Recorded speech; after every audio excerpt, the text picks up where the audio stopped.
아버지는 68세에 재혼하셨다. 그런데 어느 날부턴가 밤마다 집을 나갔다. 아버지? 지금 우시는 거예요? 민호야, 제발 그냥 자라. 넌 모르는 편이 더 좋아. 아버지, 대체 뭐 하는 겁니까? 왜 멍들어오세요? 왜 피투성이가 돼서 돌아와요? 내가 해야 할 일이 있다. 가족한테조차 말할 수 없는 일. 아버지, 오늘 밤도 나가시는 거예요? 저는 현관에 서신 아버지를 바라보며 물었습니다.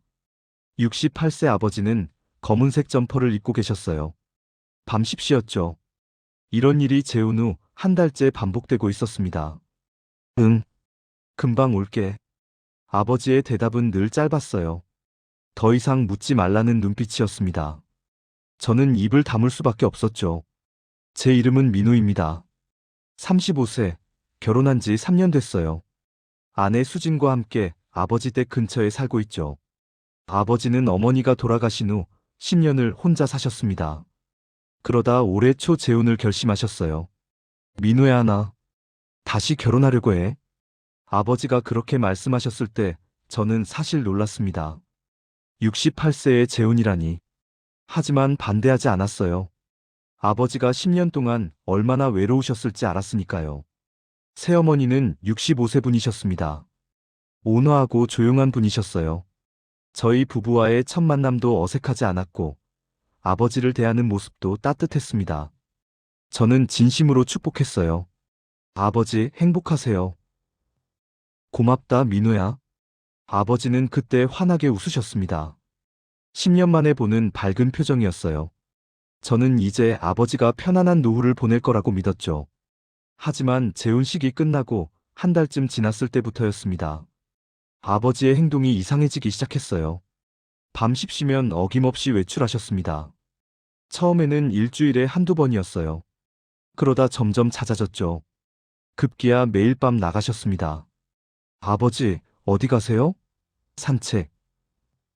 이 늦은 밤에요? 나이 들면 잠이 안 와. 걷다 오면 좀 낫더라. 아버지의 설명은 그럴듯했습니다. 하지만 뭔가 이상했어요. 목소리에 긴장이 섞여 있었고 시선을 피하셨으니까요. 여보, 장인어른 요즘 이상하지 않아? 수진이 속삭였습니다. 저희는 아버지 댁에서 저녁을 먹고 있었어요. 나도 그래. 뭔가 숨기는 것 같아. 새어머니는 뭐라고 하셔? 잘 모르신대. 아버지가 말씀 안 하신다고. 새어머니도 걱정하고 계셨습니다. 아버지에게 물어봤지만 괜찮다는 대답만 돌아왔다고 하셨어요. 저는 점점 불안해졌습니다. 68세 노인이 매일 밤 외출한다는 게 정상적이지 않았어요. 게다가 돌아오는 시간도 들쭉날쭉이었습니다. 새벽 1시에 올 때도 있었고 2시가 넘어서 올 때도 있었어요. 어느 날 밤, 저는 아버지 댁 근처에서 기다렸습니다. 아버지가 나오시는 걸 확인하려고요. 밤 10시 정각, 아버지가 현관문을 나서셨어요. 검은 점퍼에 모자를 깊이 눌러 쓰고 계셨습니다. 아버지는 큰 길로 나가 택시를 잡으셨어요. 저는 차를 세워두고 멀리서 지켜봤습니다. 택시가 출발했고 저는 따라갈 수 없었죠. 대체 어디 가시는 걸까? 집으로 돌아오는 길에 계속 그 생각뿐이었습니다. 수진도 걱정스러운 표정으로 저를 맞았어요. 어땠어? 택시 타고 가셨어. 어디로 가는지는 모르겠어. 이상하다. 정말 이상해. 우리 부부는 밤새 잠을 이루지 못했습니다. 아버지가 대체 무엇을 하고 계시는 걸까? 위험한 일은 아닐까? 온갖 상상이 머릿속을 스쳤어요. 다음 날 아침, 아버지께 전화를 드렸습니다. 아버지, 어제 늦게까지 안 주무셨죠? 응, 좀 늦었어. 괜찮으세요? 괜찮아. 걱정 마. 하지만 아버지의 목소리는 피곤해 들렸습니다. 기운이 없었어요. 아버지, 혹시 무슨 일 있으시면 말씀해 주세요. 무슨 일 없어. 민우야, 너무 걱정하지 마. 전화를 끊고 나서도 불안함은 사라지지 않았습니다. 오히려 더 커졌죠. 아버지가 뭔가를 숨기고 계신다는 확신이 들었어요. 일주일 후, 저는 아버지 댁을 방문했습니다. 새어머니가 만들어주신 저녁을 먹으러 간 거였죠. 아버지는 평소보다 말수가 적으셨습니다. 밥도 거의 드시지 않으셨어요. 아버지, 입맛이 없으세요? 응, 좀 그래. 어디 아프세요? 아니, 괜찮아. 식사 후 아버지는 서재로 들어가셨습니다. 새어머니가 조용히 말씀하셨어요. 민호야, 아버지가 요즘 많이 힘들어 하시는 것 같아. 무슨 일인지 아세요? 모르겠어. 말씀을 안 하셔서. 근데 밤마다 나가시고 늦게 오시고. 나도 걱정돼. 새어머니의 눈가가 붉어졌습니다. 재혼한 지 2달밖에 안 됐는데 벌써 이런 일을 겪고 계신 거예요. 제가 알아볼게요. 저는 결심했습니다. 아버지가 무엇을 하고 계시는지 꼭 알아내야겠다고요. 더 이상 이대로 둘 수 없었습니다. 그날 밤 9시, 저는 아버지 댁 근처에 차를 세워두고 기다렸습니다. 10시가 되자 아버지가 나오셨어요. 이번에는 제 차로 따라갈 작정이었습니다. 아버지가 택시를 잡으셨고 저는 뒤를 따랐어요. 택시는 시내를 벗어나 외곽으로 향했습니다. 점점 어두워지는 길을 따라가며 저는 가슴이 두근거렸습니다. 대체 아버지는 어디로 가시는 걸까? 무엇을 하시는 걸까? 불안과 궁금증이 뒤섞였어요. 택시는 계속 달렸고 저도 멀찍이 따라갔습니다. 그날 밤 저는 아버지의 비밀을 조금씩 알아가기 시작했습니다. 그날 새벽 나는 아버지의 진짜 얼굴을 봐버렸다. 아버지, 그게 뭐예요? 새벽 2시 현관문이 열리는 소리에 잠을 깼습니다. 아버지 댁에서 자고 있던 저는 거실로 나갔어요. 아버지가 막 들어오시는 참이었죠. 그런데 손등에 시퍼런 멍이 들어 있었습니다. 아, 이거 괜찮아? 아버지는 손을 재빨리 주머니에 넣으셨어요. 하지만 늦었습니다. 저는 이미 봤거든요. 어디서 다치신 거예요? 넘어졌어. 어두워서. 병원은 가보셨어요? 이 정도는 괜찮아. 자러 가. 아버지는 제 질문을 피하며 방으로 들어가셨습니다. 저는 멍하니 서 있을 수밖에 없었어요. 다음 날 아침 식탁에서 다시 봤을 때 충격이었습니다. 목덜미에도 멍이 있었거든요. 셔츠 깃으로 가리려고 하셨지만 보였습니다. 아버지, 괜찮다니까? 아버지의 목소리가 짜증 섞여 나왔어요. 처음이었습니다. 아버지가 제게 이런 말투로 말씀하신 게요. 일주일 후 더 충격적인 일이 벌어졌습니다. 여보, 이것 좀 봐. 수진이 다급하게 저를 불렀어요. 아버지 댁 세탁실이었습니다. 빨래를 도와드리러 왔다가 발견한 거였죠. 뭔데? 이거 핏자국 아니야? 수진이 들고 있던 흰 셔츠, 가슴팍과 소매에 갈색 얼룩이 있었습니다. 분명 피였어요. 이게 어떻게? 저는 셔츠를 들고 아버지께 갔습니다. 아버지는 거실에서 신문을 보고 계셨어요. 아버지, 이게 뭐예요? 셔츠를 보여드리자 아버지의 얼굴이 굳어졌습니다. 어디서 찾았니? 세탁실이요. 아버지, 대체 무슨 일이세요? 왜 옷에 피가 묻어 있어요? 코피가 났었어. 요즘 건조해서. 코피가 이렇게 많이 나요? 그것도 여러 번이나? 저는 다른 셔츠들도 확인했었습니다. 세 벌이나 핏자국이 있었거든요. 민우야, 아버지 일에 너무 간섭하지 마. 간섭이 아니에요. 걱정하는 거예요. 아버지가 어디 가서 다치고 오시는 것 같은데.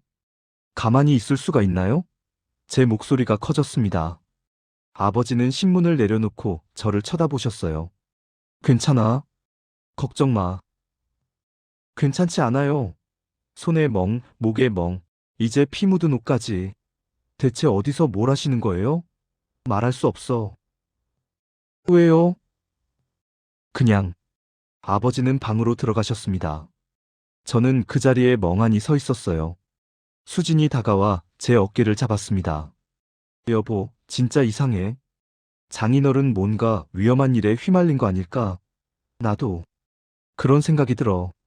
우리 부부는 심각하게 고민했습니다. 경찰에 신고해야 하나? 아니면 더 지켜봐야 하나?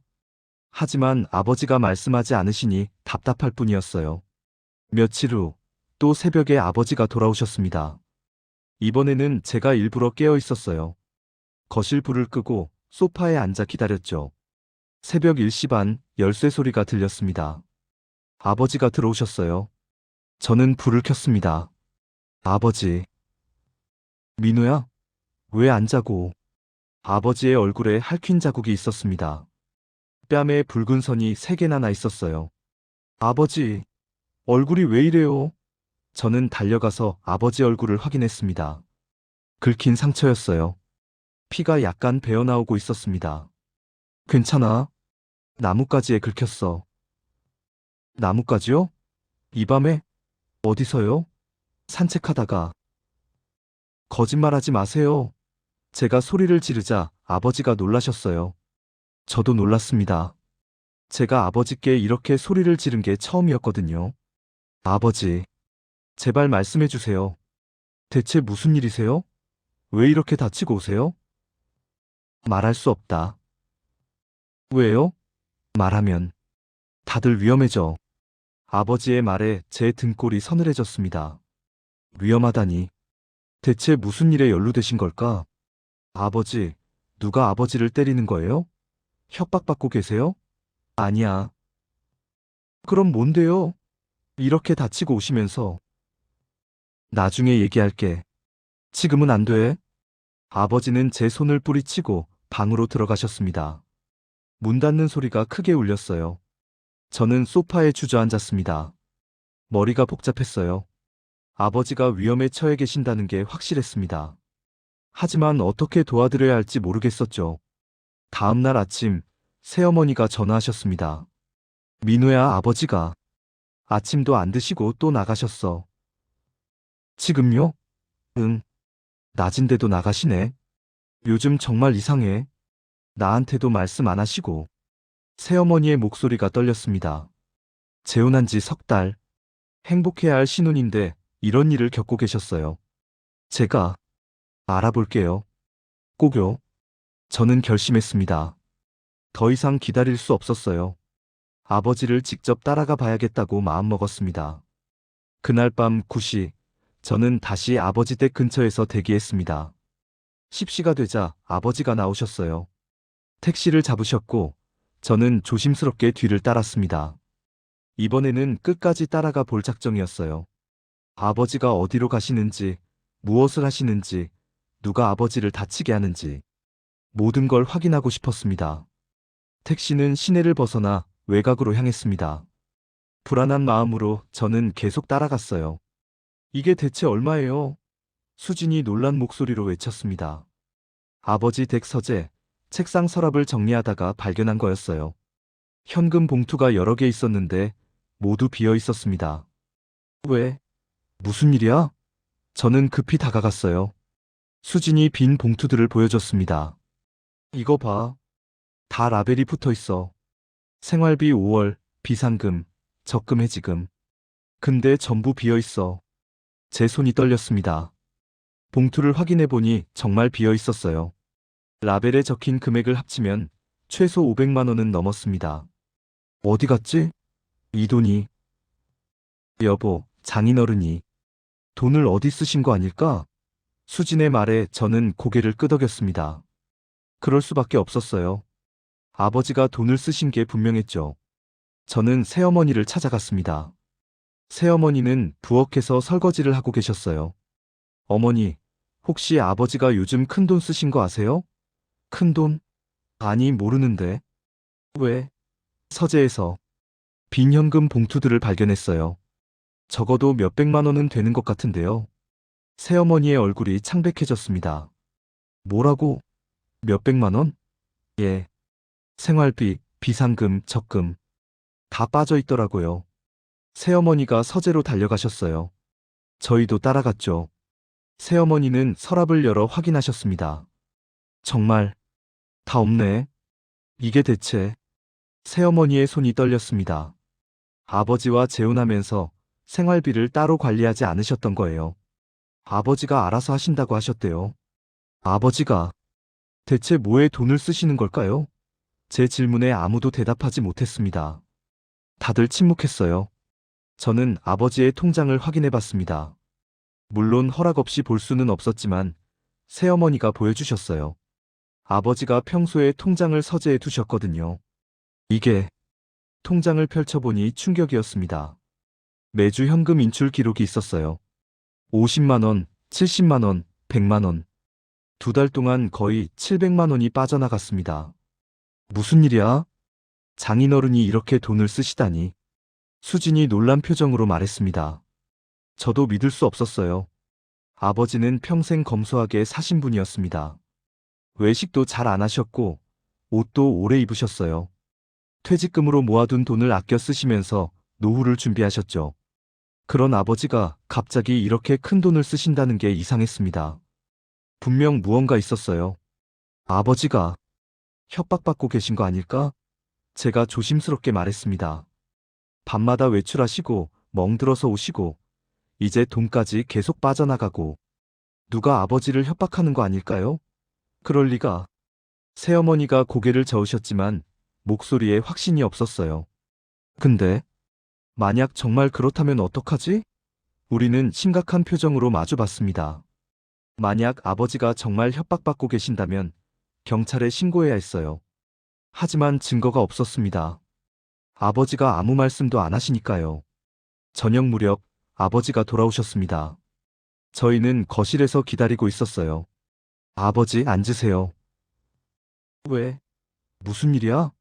아버지는 불안한 표정으로 소파에 앉으셨습니다. 아버지, 서재 서랍에 있던 돈 어디 쓰셨어요? 제 질문에 아버지의 얼굴이 굳어졌어요. 그건 통장도 확인했어요. 2달 동안 700만 원이 빠져나갔더라고요. 대체 뭐에 쓰신 거예요?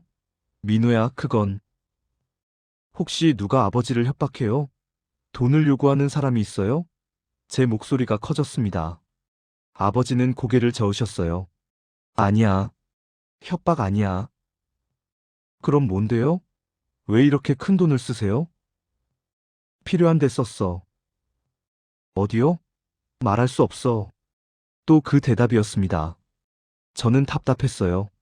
아버지, 제발 말씀해 주세요. 저희가 도와드릴 수 있잖아요. 도와줄 수 없어. 이건 내가 해야 하는 일이야. 아버지의 목소리가 단호했습니다. 더 이상 물을 수 없었어요. 알겠어요. 하지만 아버지, 이러다 돈 다 떨어지면 어떡하려고 그러세요? 괜찮아. 내가 알아서 해. 아버지는 방으로 들어가셨습니다. 저희는 말없이 서로를 쳐다봤어요. 어떡하지? 수진이 한숨을 쉬었습니다. 저도 한숨이 나왔어요. 며칠 후, 저는 아버지의 행적을 더 조사해봤습니다. 은행에 전화해서 최근 거래 내역을 물어봤어요. 물론 본인 확인이 안 돼서 자세히는 알려주지 않았지만 현금 인출이 계속되고 있다는 건 확인했습니다. 매주 인출하고 계시네요. 제 말에 은행 직원이 조심스럽게 물었습니다. 혹시 보이스피싱이나 협박 같은 거 아니죠? 모르겠어요. 만약 그렇다면 경찰에 신고하시는 게 좋아요. 요즘 노인 대상 범죄가 많거든요. 전화를 끊고 저는 고민에 빠졌습니다. 정말 경찰에 신고해야 할까? 하지만 아버지가 원하지 않으시는데 그럴 수 있을까? 그날 밤, 저는 다시 아버지를 따라가기로 결심했습니다. 이번에는 끝까지 가서 확인하기로요. 아버지가 돈을 누구에게 주는지, 왜 주는지 알아내야 했어요.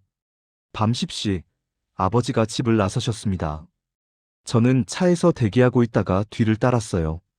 이번에는 절대 놓치지 않을 작정이었습니다. 누구세요? 초인종이 울렸습니다. 일요일 오후 2시, 아버지 댁에서 점심을 먹고 있을 때였어요. 저는 현관으로 갔죠. 문을 열자 낯선 중년 남자 2명이 서 있었습니다. 50대 중반쯤 돼 보이는 분들이었어요. 평범한 차림이었지만 뭔가 분위기가 무거웠습니다. 실례합니다. 김종수 씨 계신가요? 아버지 성함을 부르는 거였어요. 누구시죠? 아, 저희는 아버님과 아는 사이입니다. 남자의 대답이 애매했습니다. 제 뒤에서 아버지의 목소리가 들렸어요. 민우야, 내가 나갈게. 아버지가 급히 나오셨습니다. 얼굴이 굳어 있었어요. 아, 오셨군요. 아버지의 목소리가 떨렸습니다. 남자들은 고개를 숙여 인사했어요. 오늘도 부탁드립니다. 네. 그럼 이따가 뵙겠습니다. 남자들은 그렇게 말하고 돌아갔습니다. 저는 멍하니 서 있었어요. 아버지는 현관문을 닫으셨죠. 아버지, 저 사람들 누구예요? 아는 사람들이야. 무슨 사이세요? 왜 부탁드립니다라고 했어요? 나중에 얘기해 줄게. 아버지는 제 질문을 피하고 거실로 가셨습니다. 저는 뭔가 이상하다는 걸 직감했어요. 여보, 뭔가 수상한데? 수진이 속삭였습니다. 저도 그렇게 생각했어요. 오늘도 부탁드립니다라니. 무슨 일을 부탁하는 거지? 그러게. 그리고 장인어른 표정 봤어? 긴장하셨어. 우리는 걱정스러운 눈빛을 교환했습니다. 점심 식사 내내 아버지는 불안해 보이셨어요. 밥도 제대로 드시지 않으셨고 계속 시계를 확인하셨습니다. 아버지, 어디 가실 때 있으세요? 응, 저녁에 나가야 해. 또요? 민우야, 아버지 일에 너무 간섭하지 마. 아버지의 목소리가 날카로웠습니다. 저는 입을 다물 수밖에 없었어요. 저녁 7시쯤 아버지가 외출 준비를 하셨습니다. 저는 몰래 현관 쪽으로 갔어요. 아버지가 가방을 들고 계셨는데 평소보다 무거워 보였습니다. 저게 뭐지? 아버지가 나가신 후 저는 서재를 확인해 봤습니다. 책상 서랍이 열려 있었어요. 그리고 또 현금 봉투가 비어 있었습니다. 이번에는 100만 원 봉투였어요. 또 돈을 가져가셨어. 제 목소리가 떨렸습니다. 아버지가 그 남자들에게 돈을 주시는 게 분명했어요. 여보, 이거 정말 이상해. 누가 장인어른한테 돈을 뜯어내는 거 아닐까? 나도 그런 생각이 들어. 저는 즉시 결정했습니다. 오늘 밤 아버지를 따라가기로요. 여보, 내가 아버지 뒤를 따라가 볼게. 위험하지 않을까? 괜찮아. 멀리서만 볼게. 아버지가 어디 가시는지, 누구를 만나시는지 확인해야 해. 저는 차를 몰고 아버지가 가신 방향으로 갔습니다. 다행히 큰 길에서 택시를 타신 아버지를 발견했어요. 저는 조심스럽게 뒤를 따랐습니다. 택시는 외곽으로 향했습니다. 점점 어두워지는 길을 따라가며 저는 긴장했어요. 손에 땀이 났습니다. 30분쯤 지났을까? 택시가 한적한 골목에 멈췄습니다. 아버지가 내리셨어요. 저는 차를 세우고 멀리서 지켜봤습니다. 아버지는 낡은 3층짜리 건물로 들어가셨어요. 간판도 없는 건물이었습니다. 불빛이 희미하게 새어나오고 있었죠. 저는 차에서 내려 건물 주변을 살폈습니다. 창문으로 사람들의 그림자가 보였어요.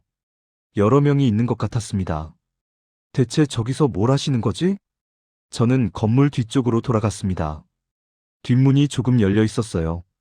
조심스럽게 문을 밀고 안으로 들어갔습니다. 복도가 어두웠습니다. 저는 핸드폰 불빛을 켜고 천천히 걸었어요. 2층에서 소리가 들렸습니다. 오늘도 고생하셨습니다. 아니에요. 당연히 해야 할 일이죠. 아버지의 목소리였습니다. 저는 조심스럽게 계단을 올라갔어요. 2층 복도 끝에 방이 하나 있었습니다. 문틈으로 불빛이 새어나왔죠. 저는 그쪽으로 다가가 살짝 들여다봤습니다. 방 안에 아버지와 낮에 봤던 남자 2명, 그리고 몇 명이 더 있었어요. 다들 심각한 표정으로 뭔가를 이야기하고 있었습니다. 이번 주도 힘드셨죠? 괜찮습니다. 이 정도는. 아버지의 목소리가 들렸어요. 그런데 갑자기 비명소리가 들렸습니다. 아! 저는 깜짝 놀라 뒤로 물러섰어요. 방 안에서 누군가가 소리를 지르는 거였습니다. 진정하세요. 괜찮아요. 아버지의 목소리였습니다. 급한 목소리였어요. 저는 더 이상 참을 수 없었습니다. 문을 열고 안으로 들어갔어요. 아버지! 방 안의 모든 사람이 저를 쳐다봤습니다. 아버지의 얼굴이 창백해졌어요. 민우야? 너, 어떻게? 아버지, 대체 무슨 일이세요? 여기서 뭘 하시는 거예요? 저는 소리쳤습니다. 하지만 아무도 대답하지 않았어요. 다들 당황한 표정으로 서로를 쳐다볼 뿐이었습니다. 민우야, 제발. 집에 가. 아버지가 떨리는 목소리로 말씀하셨습니다. 건물 밖으로 나온 후였어요. 아버지는 저를 집 앞까지 데려다 주셨죠. 설명도 안 하시고 그냥 가라고요? 지금은 말할 수 없어. 언제쯤 말씀해 주실 건데요? 아버지가 뭘 하시는지, 왜 다치고 오시는지, 왜 돈을 쓰시는지 하나도 모르겠어요. 제 목소리가 커졌습니다. 아버지는 고개를 숙이셨어요. 미안하다. 조금만 기다려줘. 얼마나요? 한 달? 두 달? 그동안 아버지가 더 다치시면 어떡해요? 다치지 않아. 거짓말이에요. 멍투성이에 피 묻은 옷까지. 저는 울컥했습니다. 눈물이 날 것 같았어요. 아버지, 제발요. 민우야. 아버지가 제 어깨를 잡으셨습니다. 아버지를 믿어줘. 나쁜 일 하는 거 아니야. 곧, 곧 다 말해줄게. 저는 대답할 수 없었습니다. 그저 고개를 끄덕일 뿐이었어요. 집으로 돌아와 수진에게 말했습니다. 아버지가 뭔가 하고 계신 건 맞는데 말씀을 안 하셔. 대체 뭘까? 나도 너무 궁금해. 모르겠어. 근데 나쁜 일은 아닌 것 같아. 아버지 표정이 죄책감보다는 피로해 보이셨거든. 그래도 걱정돼. 장인어른 나이가 벌써 68인데 우리는 잠을 이루지 못했습니다. 온갖 생각이 머릿속을 스쳤어요. 며칠 후 밤, 저는 다시 아버지 댁에 갔습니다. 새어머니가 전화하셔서요. 민우야, 아버지가 오늘 많이 힘들어 하시는 것 같아. 와줄 수 있어? 지금 갈게요. 아버지 댁에 도착하니 거실이 어두웠습니다.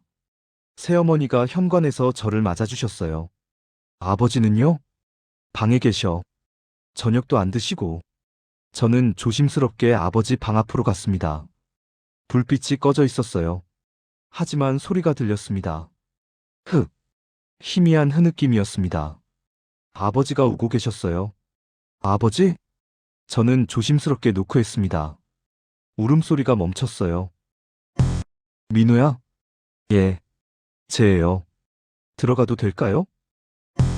안 돼. 좀, 혼자 있고 싶어. 아버지의 목소리가 떨렸습니다. 저는 문 앞에 멈춰 섰어요. 아버지, 왜 우세요? 대답이 없었습니다.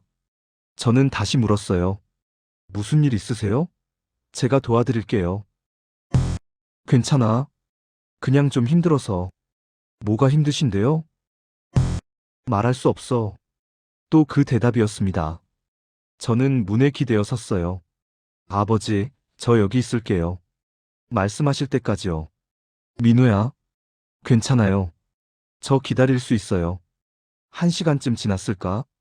아버지가 조용히 문을 여셨습니다. 눈이 퉁퉁 부어 있었어요. 들어와. 저는 방 안으로 들어갔습니다. 아버지는 침대에 앉으셨고, 저는 옆에 앉았어요. 아버지, 민우야. 아버지가 먼저 입을 여셨습니다. 아버지가 나쁜 아버지 같지? 아니에요. 나도 알아. 네가 얼마나 걱정하는지. 수진이도 새어머니도 다들 걱정하는 거. 아버지의 목소리가 떨렸어요. 근데 이걸 멈출 수가 없어. 왜요? 멈추면 내가 너무 무가치해지는 것 같아서. 아버지의 고백에 저는 숨이 막혔습니다. 68년을 살았어. 일하고 가족 돌보고 그렇게 살아왔지. 근데 퇴직하고 나니까 아무것도 아닌 사람이 된 것 같더라. 아버지, 재혼했어. 새 출발이라고 생각했지. 근데 막상 매일 집에만 있으니까 숨이 막혀.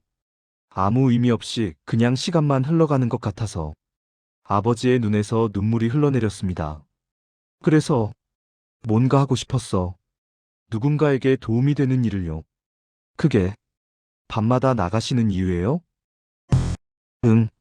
아버지가 고개를 끄덕이셨습니다. 미안해. 걱정 끼쳐서. 근데 조금만 더 기다려줘. 곧 다 얘기해줄게. 저는 아버지를 안았습니다. 아버지도 저를 꽉 안으셨어요. 둘 다 울었습니다. 그날 밤, 저는 아버지가 무엇을 하고 계신지 조금 더 알게 됐습니다. 누군가를 돕고 계신다는 것. 그것이 아버지에게 의미 있는 일이라는 것. 하지만 여전히 궁금했습니다. 대체 누구를 돕고 계시는 걸까? 왜 다치시는 걸까? 왜 돈을 쓰시는 걸까? 다음 날 아침, 아버지는 또 외출하셨습니다. 이번에는 낮이었어요. 저는 뒤를 따랐습니다. 더 이상 기다릴 수 없었어요. 모든 진실을 알아내야 했습니다. 택시 타셨다. 저는 핸들을 꽉 쥐었습니다. 아버지가 탄 택시가 출발했어요. 저는 적당한 거리를 두고 따라갔습니다. 오늘은 난 이시였어요. 평소와 다른 시간이었죠. 아버지가 어디로 가시는지 꼭 확인하고 싶었습니다. 택시는 시내를 벗어났습니다. 외곽도로로 접어들었어요. 주변이 점점 한적해졌죠. 어디로 가시는 거지? 20분쯤 달렸을까? 택시가 산 쪽으로 올라가기 시작했습니다. 포장도 안 된 비포장도로였어요. 저는 더 거리를 두고 따라갔습니다. 택시가 멈춰 섰습니다. 외딴 건물 앞이었어요. 3층짜리 낡은 건물. 주변에 다른 건물은 없었습니다. 아버지가 내리셨어요. 무거운 가방을 들고 계셨습니다. 건물 안으로 들어가셨죠. 저는 차를 나무 뒤에 세웠습니다. 그리고 조심스럽게 건물로 다가갔어요. 건물 1층은 어두웠습니다. 불이 꺼져 있었어요.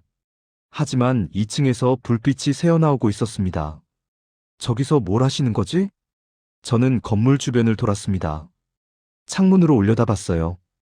2층 창문에서 사람들의 그림자가 보였습니다. 몇 명이나 있는 거야? 저는 뒷문을 찾아 건물 안으로 들어갔습니다. 복도가 길고 어두웠어요. 곰팡이 냄새가 났습니다. 계단을 조심스럽게 올라갔어요. 2층으로 가는 계단이 삐걱거렸습니다. 저는 숨을 죽였죠. 2층 복도에 도착했습니다. 끝에 방이 하나 있었어요. 문이 조금 열려 있었습니다. 안에서 소리가 들렸어요. 오늘도 힘드셨죠? 괜찮습니다. 이 정도는 아버지의 목소리였습니다. 저는 문 쪽으로 다가갔어요. 김 선생님, 정말 감사합니다. 덕분에 우리 아버지가... 아니에요. 제가 할 수 있는 일이니까요. 창문 너머로 안을 살짝 들여다봤습니다. 방 안에 여러 명이 있었어요. 아버지, 낮에 봤던 중년 남자들, 그리고 몇 명 더. 그런데 이상했습니다. 분위기가 폭력적이지 않았어요. 오히려 조용하고 진지했습니다. 아, 갑자기 비명소리가 들렸습니다. 저는 깜짝 놀랐어요. 괜찮아요. 진정하세요. 아버지의 목소리였습니다. 급박한 목소리였어요. 저는 더 이상 참을 수 없었습니다. 문을 밀고 들어갔어요. 아버지. 방 안의 모든 사람이 저를 쳐다봤습니다. 순간 정적이 흘렀어요. 민호야. 아버지가 놀란 표정으로 일어나셨습니다. 너, 어떻게 여기를? 아버지를 따라왔어요. 대체 여기서 뭘 하시는 거예요? 저는 소리쳤습니다. 방 안을 둘러봤어요. 침대가 여러 개 있었습니다. 그리고 그 위에 노인들이 누워 계셨어요. 다들 연세가 많아 보였습니다. 이게 뭐예요? 제 질문에 아무도 대답하지 않았습니다. 김 선생님, 중년 남자 한 분이 조심스럽게 아버지를 불렀어요. 아드님이신가 봅니다. 네, 제 아들입니다. 아버지가 한숨을 쉬셨습니다. 민우야, 일단 밖으로 나가자. 싫어요. 여기서 말씀해 주세요. 대체 뭐 하시는 거예요?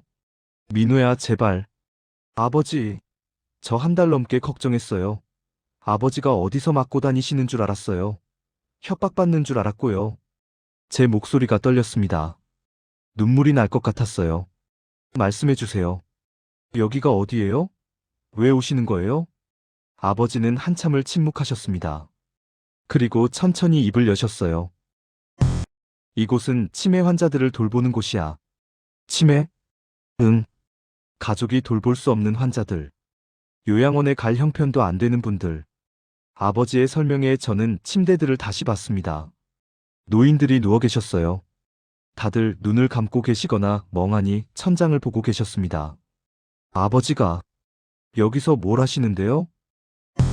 돌봐드리고 있어. 밤에요. 밤에요? 응. 밤에 가족들이 없을 때 누군가는 지켜야 하니까. 제 머리가 복잡해졌습니다. 아버지가 치매 환자들을 돌보고 계셨다니. 그럼 몸은요? 피 묻은 옷은요? 제 질문에 아버지가 씁쓸하게 웃으셨습니다. 치매 환자들이 가끔 폭력적이 돼. 인지를 못하시니까 때리기도 하고 핥히기도 하지. 그래서 다치신 거예요? 응. 저는 할 말을 잃었습니다. 아버지가 협박받는 게 아니었어요. 누군가를 돕고 계셨던 겁니다. 그럼 돈은? 여기 운영하는데 돈이 필요해. 약가, 식비, 관리비. 다들 여유가 없어서 내가 좀 보태주고 있어. 아버지의 말에 제 눈에 눈물이 났습니다. 아버지, 미안해. 걱정 끼쳐서. 근데 말하면 말리려고 할 것 같아서. 아버지가 고개를 숙이셨습니다. 나이 든 사람이 뭘 한다고 할까봐 무서웠어. 저는 아버지를 껴안았습니다. 울었어요. 아버지, 정말 죄송해요. 오해해서. 괜찮아. 네가 걱정한 거잖아. 우리는 한참을 그렇게 서 있었습니다. 아버지, 오늘도 나가시는 거예요? 일주일 후였습니다.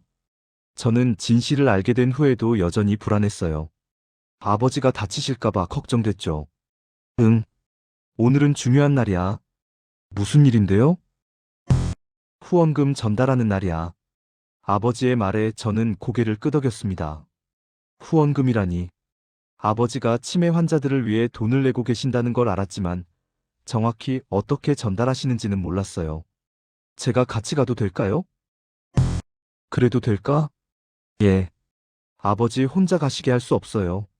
아버지가 잠시 망설이시더니 고개를 끄덕이셨습니다. 알겠다. 함께 가자.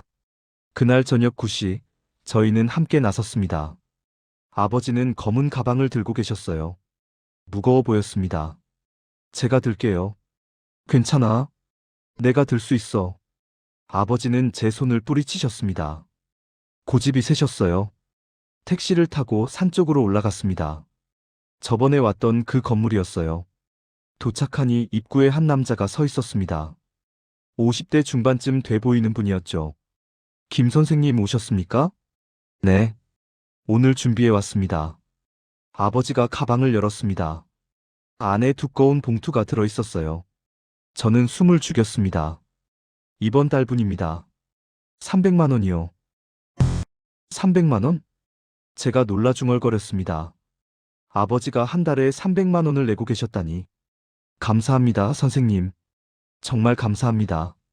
남자가 깊이 고개를 숙였습니다. 봉투를 받으며 눈물을 흘렸어요. 이 돈으로 약을 살 수 있어요. 아버지 치매약이 한 달에 80만 원이거든요. 보험 적용 안 되는 거라서. 괜찮습니다. 제가 할 수 있는 일이니까요. 아버지가 남자의 어깨를 두드렸습니다. 여기 서류예요. 남자가 다른 봉투를 건넸습니다. 아버지가 받아보셨어요. 영수증과 환자 명단이 들어 있었습니다. 12명이네요. 지난달보다 둘 늘었어요. 예. 새로 오신 분들이에요. 갈 곳이 없으셔서. 알겠습니다. 다음 달에는 좀 더 준비해 올게요. 아버지의 말에 남자가 또 고개를 숙였습니다. 선생님 정말 은인이십니다. 아닙니다. 저도 의미를 찾고 싶어서 하는 일이에요. 우리는 건물 안으로 들어갔습니다.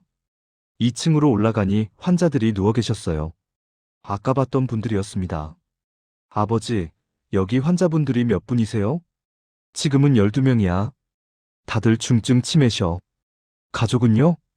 있어. 근데 돌볼 형편이 안 돼. 일을 해야 하니까. 낮에는 가족들이 돌보고 밤에는 우리가 맡아. 우리요? 응. 나처럼 자원봉사하는 사람들이 몇 명 있어. 아버지가 환자 한 분에게 다가가셨습니다. 80대쯤 돼 보이는 할아버지였어요.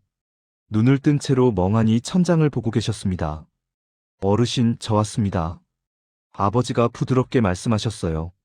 할아버지는 반응이 없었습니다. 기저귀 갈아드려야겠네. 아버지가 침대 옆 서랍을 여셨습니다. 기저귀와 물티슈가 있었어요. 제가 도와드릴게요. 고마워, 민호야. 우리는 함께 할아버지의 기저귀를 갈아드렸습니다. 처음 해보는 일이었지만 아버지를 따라했어요. 이분이 누구세요? 김철수 어르신이야. 85세셔. 6개월 전에 오셨어. 가족은요? 아들이 있어. 근데 일용직이라 밤에 일해. 그래서 밤에는 혼자 두셨다가 사고가 날 뻔했대. 그래서 여기 오신 거야? 아버지의 설명에 제 가슴이 아팠습니다. 돌볼 사람이 없어서 위험에 처한 노인들. 아버지가 그분들을 지키고 계셨던 거예요. 아, 갑자기 옆 침대에서 비명이 들렸습니다. 한 할머니가 일어나 소리를 지르고 계셨어요. 괴물이야, 괴물. 어르신 괜찮아요. 진정하세요. 아버지가 급히 달려가셨습니다. 할머니를 부드럽게 눕히려 하셨어요. 싫어. 까, 까. 할머니가 아버지를 밀쳤습니다. 아버지가 비틀거리셨어요. 저는 황급히 아버지를 붙잡았습니다. 아버지, 괜찮아? 괜찮아? 아버지는 다시 할머니에게 다가가셨습니다. 할머니가 손톱으로 아버지 팔을 핥히었어요. 피가 났습니다. 아버지, 괜찮다니까?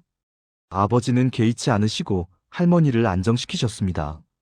10분쯤 지나니 할머니가 진정하셨어요. 휴. 아버지가 한숨을 쉬셨습니다. 팔에서 피가 흐르고 있었어요. 지혈해야 해요. 저는 구급상자를 찾아 아버지 팔을 소독했습니다. 깊은 상처였어요. 일에서 멍이 들고 피가 묻었던 거구나. 제 말에 아버지가 쓴웃음을 지으셨습니다. 그래. 치매 환자들은 본인이 뭘 하는지 모르시니까 때리고 핥히는 게 일상이야. 아프시겠어요? 괜찮아. 이 정도는. 아버지의 표정을 보니 괜찮지 않았습니다. 아파하고 계셨어요. 하지만 참고 계셨죠. 왜 이렇게까지 하세요? 제 질문에 아버지가 저를 쳐다보셨습니다. 가만히 있으면 내 인생이 허무하더라. 아버지, 68년을 살았어. 일하고 가족 키우고 그렇게 살았지. 근데 퇴직하고 나니까 빈 껍데기 같았어. 아버지의 목소리가 떨렸습니다. 뭔가 해야 할 것 같았어. 누군가에게 도움이 되는 일, 의미 있는 일을요. 그래서 여기 오신 거예요? 응. 우연히 알게 됐어. 신문에서 봤거든. 치매 환자를 혼자 돌보다가 과로사한 가족 이야기를. 아버지가 창밖을 바라보셨습니다. 그때 생각했어. 내가 도울 수 있지 않을까? 시간도 있고, 건강도 괜찮고. 그래서 찾아봤지. 이런 곳이 있더라고. 그래서 자원봉사를 시작하신 거예요? 응. 처음에는 일주일에 한 번이었어. 근데 사람이 부족하더라고. 그래서 점점 늘었지. 아버지가 저를 쳐다보셨습니다. 미안해. 걱정 끼쳐서. 근데 멈출 수가 없었어. 이분들이 나를 필요로 하시니까. 제 눈에 눈물이 났습니다. 아버지가 얼마나 외로우셨을까? 얼마나 의미를 찾고 싶으셨을까? 아버지, 이제 저도 도울게요. 민우야, 혼자 하시면 힘드시잖아요. 제가 같이 올게요. 고마워. 정말 고마워. 우리는 그날 밤 새벽까지 환자들을 돌봤습니다. 기저귀 갈고, 약 먹이고, 진정시키고. 힘들었지만 보람 있었어요. 집으로 돌아올 때 아버지가 말씀하셨습니다. 민우야, 이게 내가 사는 이유야. 알겠어요, 아버지. 고마워. 이해해줘서. 저는 아버지 손을 꽉 잡았습니다. 이제 알았어요. 아버지가 무엇을 원하시는지를요. 여보, 장인어른 오늘 안 오신다고 하셨어? 수진이 물었습니다. 저녁 7시, 평소 아버지가 오실 시간이었는데 연락이 없었어요. 응, 오늘은 좀 바쁘시대. 요양센터 가신 건가? 그런 것 같아. 저는 아버지께 전화를 걸었습니다. 하지만 받지 않으셨어요. 이상하네. 왜 안 받으시지? 좀 바쁘신가 봐. 하지만 불안했습니다. 아버지는 늘 전화를 받으셨거든요. 밤 9시가 됐습니다. 여전히 연락이 없었어요. 저는 새어머니께 전화했습니다. 어머니, 아버지 언제 나가셨어요? 오후 2시쯤. 오늘은 일찍 가신다고 하셨어. 지금 연락 안 되시죠? 응. 나도 걱정돼서 계속 전화하는데 안 받으셔. 저는 불안이 커졌습니다. 아버지께 무슨 일이 생긴 게 아닐까? 제가 센터에 가볼게요. 그래. 부탁해. 저는 급히 차를 몰았습니다. 산 쪽으로 올라가는 길. 어둠 속에서 가로등도 없는 길을 달렸어요. 센터에 도착했습니다. 2층에 불이 켜져 있었어요. 저는 계단을 뛰어 올라갔습니다. 아버지! 문을 열고 들어가자 충격적인 광경이 펼쳐졌습니다. 아버지가 바닥에 쓰러져 계셨어요. 팔에서 피가 흐르고 있었습니다. 아버지! 저는 달려가서 아버지를 일으켰습니다. 셔츠가 피로 얼룩져 있었어요. 민호야, 왜 왔니? 아버지, 무슨 일이세요? 피가 이렇게. 옆에 있던 남자가 설명했습니다. 환자 한 분이 갑자기 폭력적으로 변하셨어요. 김 선생님이 말리시다가 저는 아버지 팔을 확인했습니다. 깊은 상처였어요. 물린 자국도 있었습니다. 병원 가야 해요. 지금 당장. 괜찮아? 이 정도는 괜찮지 않아요. 저는 아버지를 부축해서 일으켰습니다. 다리도 다치셨는지 절뚝거리셨어요. 제가 데려갈게요. 다른 자원봉사자들이 도와줬습니다. 아버지를 차에 태우고 병원으로 향했어요. 응급실에 도착했습니다. 의사가 아버지를 진찰했어요. 팔에 깊은 열상이 있습니다. 꿰매야 할 것 같네요. 얼마나 심각해요? 봉합 10바늘 정도 필요합니다. 그리고 다리에 타박상도 있고요. 의사의 설명에 제 가슴이 무너졌습니다. 10바늘이나 꿰매야 한다니. 아버지, 이러시면 안 돼요. 치료를 받는 아버지를 보며 저는 울었습니다. 68세 노인이 이렇게 다치면서까지 봉사를 하신다니. 민호야, 울지 마. 어떻게 안 울어요? 아버지가 이렇게 다치셨는데. 괜찮아. 이 정도는 괜찮지 않아요. 제 목소리가 커졌습니다. 응급실에 있던 사람들이 쳐다봤어요. 아버지, 이제 그만하세요. 센터는 다른 사람들한테 맡기세요. 안 돼. 아버지가 고개를 저으셨습니다. 저 사람들은 나를 필요로 해. 하지만 아버지가 다치시잖아요. 다쳐도 해야 해. 누군가는 해야 하는 일이야. 아버지의 목소리가 단호했습니다. 저는 더 이상 말할 수 없었어요. 치료가 끝나고 집으로 돌아왔습니다. 새어머니가 현관에서 기다리고 계셨어요. 여보, 무슨 일이에요? 새어머니가 놀라 달려오셨습니다. 괜찮아요. 치료받았어요. 팔이 왜 이래요? 붕대가. 환자분이 실수로 다치게 하셨대요. 제 설명에 새어머니의 얼굴이 창백해졌습니다. 여보, 이제 그만해요.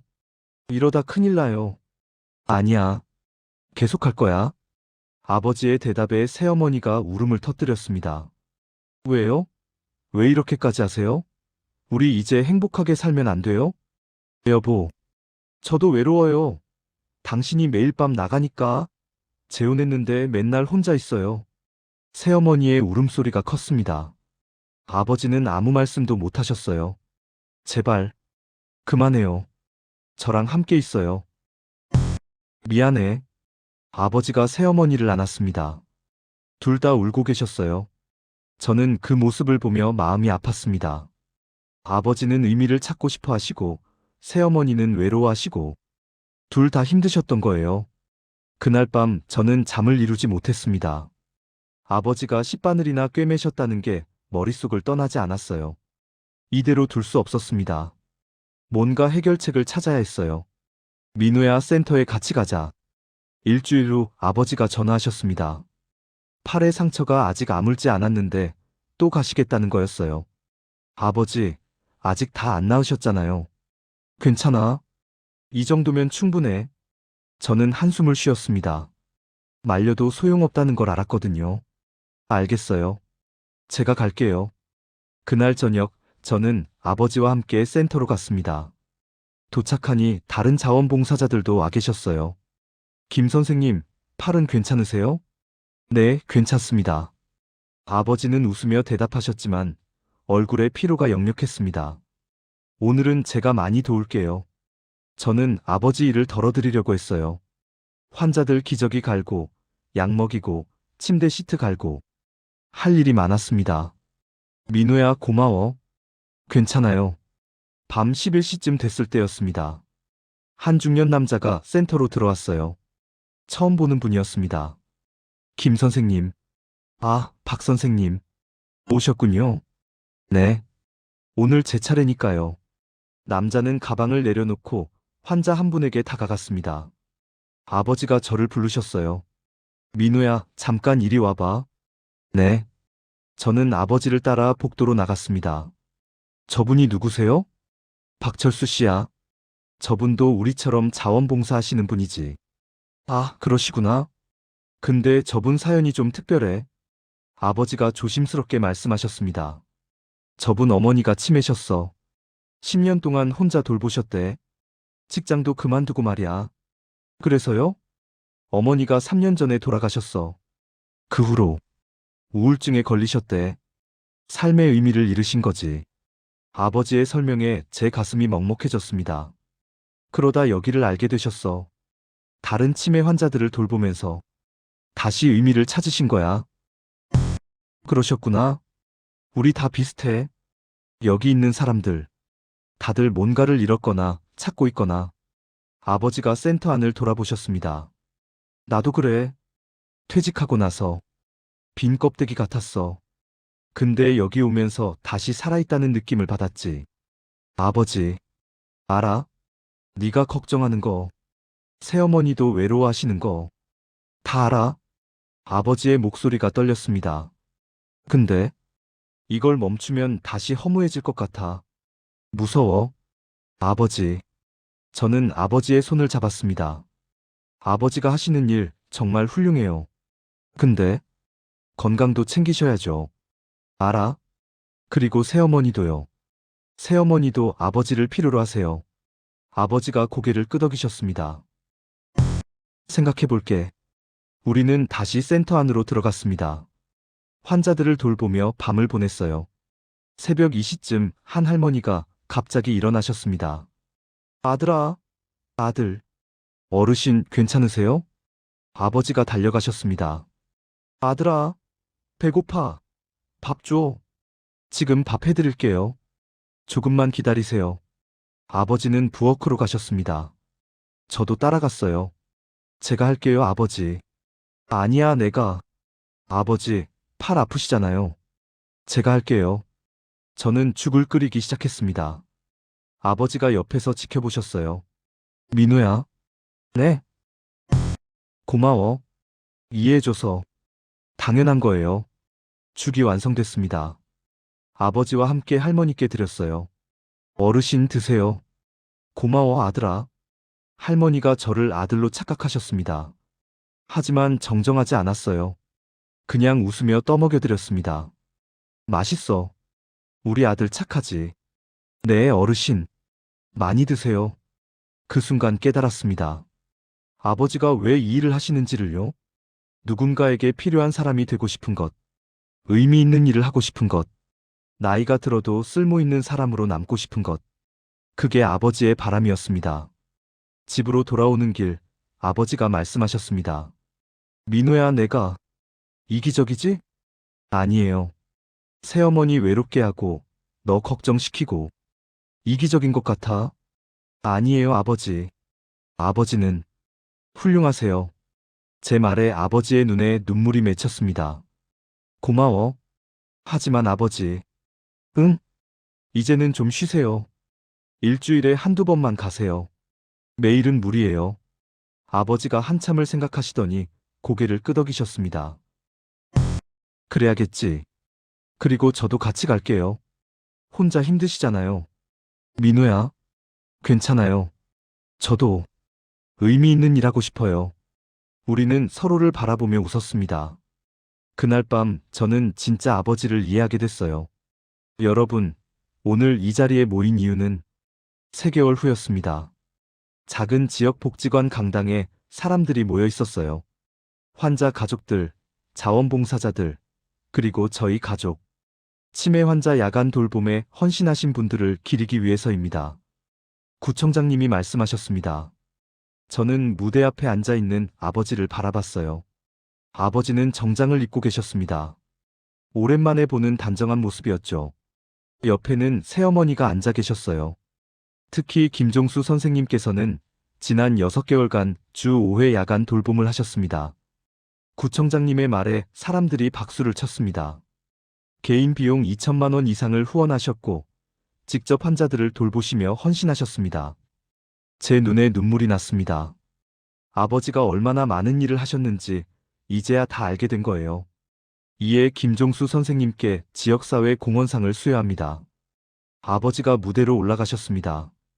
절뚝거리시는 모습에 제 가슴이 아팠어요. 다리 부상이 아직 완전히 낫지 않으셨거든요. 감사합니다. 아버지가 상패를 받으셨습니다. 사람들이 일어나 박수를 쳤어요. 저도 일어나 박수를 쳤습니다. 소감 한 말씀 해주시겠습니까? 구청장님의 요청에 아버지가 마이크 앞에 서셨습니다. 저는 특별한 사람이 아닙니다. 아버지의 목소리가 떨렸습니다. 그냥 의미를 찾고 싶었던 평범한 노인입니다. 사람들이 조용해졌어요. 68세에 퇴직했을 때 제 인생이 끝난 것 같았습니다. 더 이상 쓸모없는 사람이 된 것 같았죠. 아버지가 청중을 둘러보셨습니다. 그러다 치매 환자들을 돌보는 일을 알게 됐습니다. 처음에는 그냥 시간을 보내려고 시작했어요. 하지만 환자분들을 만나면서 깨달았습니다. 제가 여전히 누군가에게 필요한 사람이라는 것을요. 아버지의 목소리가 더 떨렸습니다. 다쳤습니다. 많이 아팠고 힘들었습니다. 가족들도 걱정시켰죠. 아버지가 저를 쳐다보셨습니다. 특히 제 아들.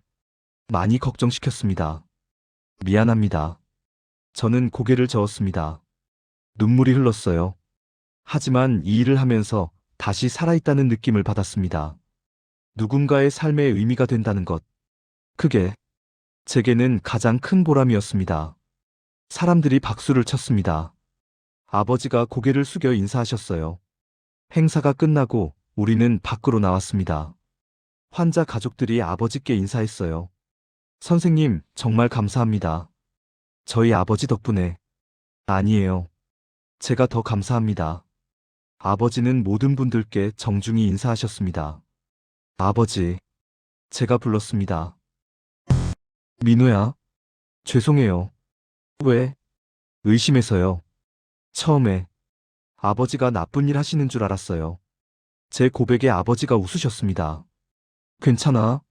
네가 걱정해 준 거잖아. 하지만 민우야. 아버지가 제 어깨를 잡으셨습니다. 의심은 죄가 아니야. 포기하지 않고 끝까지 따라온 게 사랑이다. 제 눈에서 눈물이 쏟아졌습니다. 아버지. 고마워. 이해해줘서. 함께해줘서. 우리는 서로를 껴안았습니다. 오래 꽉. 여보. 새어머니가 다가오셨습니다. 이제는 좀 쉬셔야죠. 그래야겠지. 아버지가 새어머니의 손을 잡으셨습니다. 미안해. 외롭게 해서. 괜찮아요. 이제 이해했어요. 당신이 왜 그랬는지. 새어머니가 웃으셨습니다. 하지만 이제는 일주일에 2번만 가세요. 나머지는 나랑 함께 있어요. 그럴게. 아버지와 새어머니가 서로를 바라보며 웃었습니다. 한 달 후, 저도 센터에 정식 자원봉사자로 등록했습니다. 일주일에 1번, 아버지와 함께 가기로 했어요. 민우야, 준비됐니? 네, 아버지. 우리는 함께 센터로 향했습니다. 아버지와 아들이 함께하는 봉사. 의미 있는 시간이었어요. 아버지. 응? 아버지 자랑스러워요. 제 말에 아버지가 환하게 웃으셨습니다. 나도. 네가 자랑스러워. 그날 밤, 우리는 함께 환자들을 돌봤습니다. 할아버지께 약을 드리고, 할머니께 죽을 끓여드리고, 침대 시트를 갈고. 힘들었지만 행복했습니다. 아버지와 함께라서요. 민우야. 네? 나중에 내가 치매 걸리면 어떡하지? 아버지의 농담에 저는 웃었습니다. 그럼 제가 돌봐드리죠. 아버지가 하신 것처럼요.